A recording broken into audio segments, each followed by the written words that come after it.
Hey everyone! Today we're taking a look at the adorable new game that has won the hearts of gamers across the world, including myself. It is of course Stray, which is an adventure video game that came out last month, developed by BlueTwelve Studios and published by Annapurna Interactive. I can't think of a better name and I promise I'll say it normally from now on. So BlueTwelve Studio is a small team from the south of France who describe themselves as mostly made up of cats and a handful of humans. I feel like this is the kind of game that cats would make about themselves as the protagonists, but that's for another video.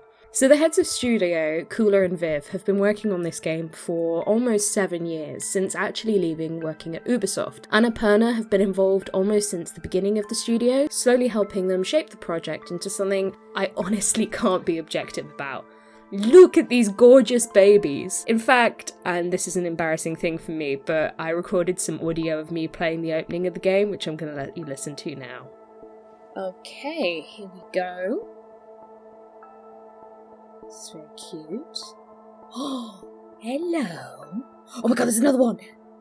Hello, baby! Oh, how many goddamn cats are there in this game? Hello, babies! Oh, you're so cute! I have died and gone to heaven. Oh, you're playing with this little tail!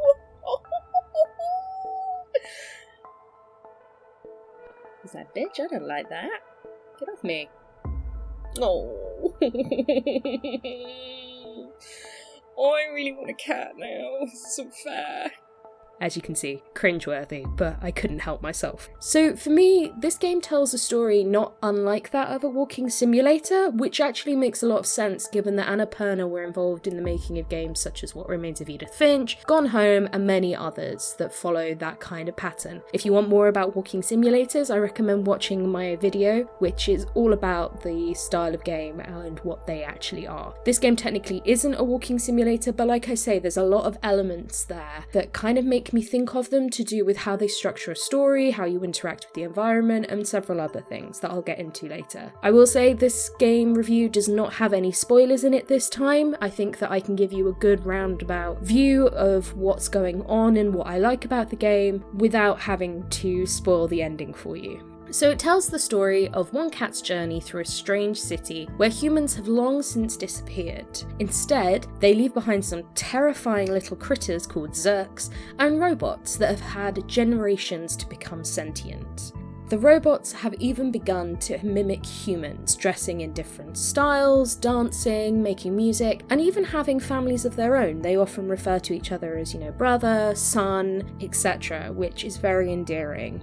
But with all of these positives, they've also developed a wicked class system, with robots in the slums only dreaming of living up top, and a devious security system that has created kind of a totalitarian state by this point. As you, the cat, move through this world, you get a glimpse into the lives of several robots who aid you on your quest to return to the surface, but they too must overcome their fears as much as you do in order to make your dream a reality, and you get a really good idea about where some of them have come from and the lives they've lived.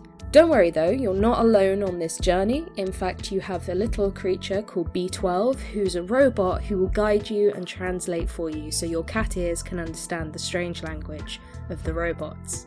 B12 too is searching for something, their lost memories, which become the main collectible of the game as you go through. They're not necessarily a huge part of the game, they're not something you have to have in order to carry on, but they do help expand and understand the world that has been built here.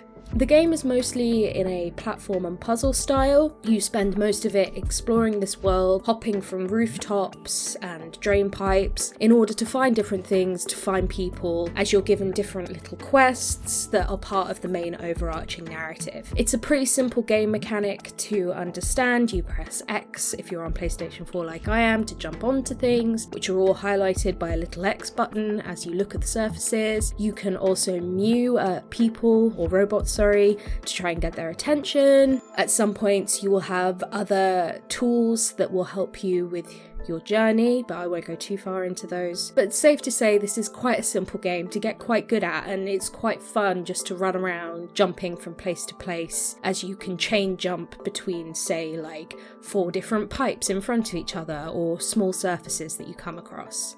whilst it's not a very long game, every moment is a delight to play. I honestly can't think of a game I enjoyed more in recent memory, and that's not hyperbole. They seamlessly have managed to merge cute graphics with amazing world building and a really strong story that I think can go up against some of the biggest AAA games made this year in terms of weight and power. Whilst it asks you to deal with difficult subjects such as surveillance, the meaning of consciousness, and the loss of civilization, it blends these topics with a gentleness of a cat just doing its own thing, like knocking things off high surfaces, rubbing up against people's legs, and generally napping.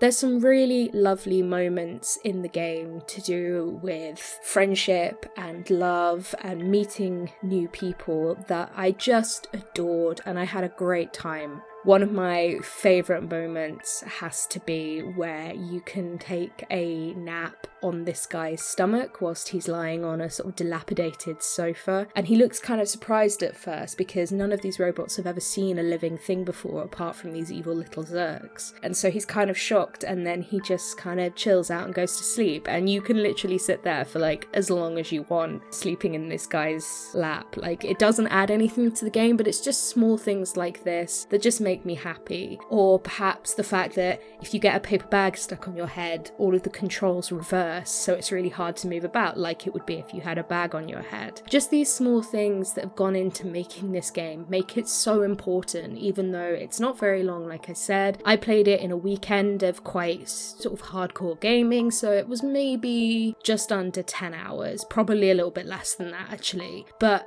it's just fun to kind of explore, and you can make it a lot longer than that just by playing in these weird places that you come across. So it's been refreshingly a joy to play this game, and I'm actually expecting big things of BlueTwelve in the future. This is their first major game, but I think we have a lot to look forward to from them. Now, if you'll excuse me, I'm off to go and research adopting a cat.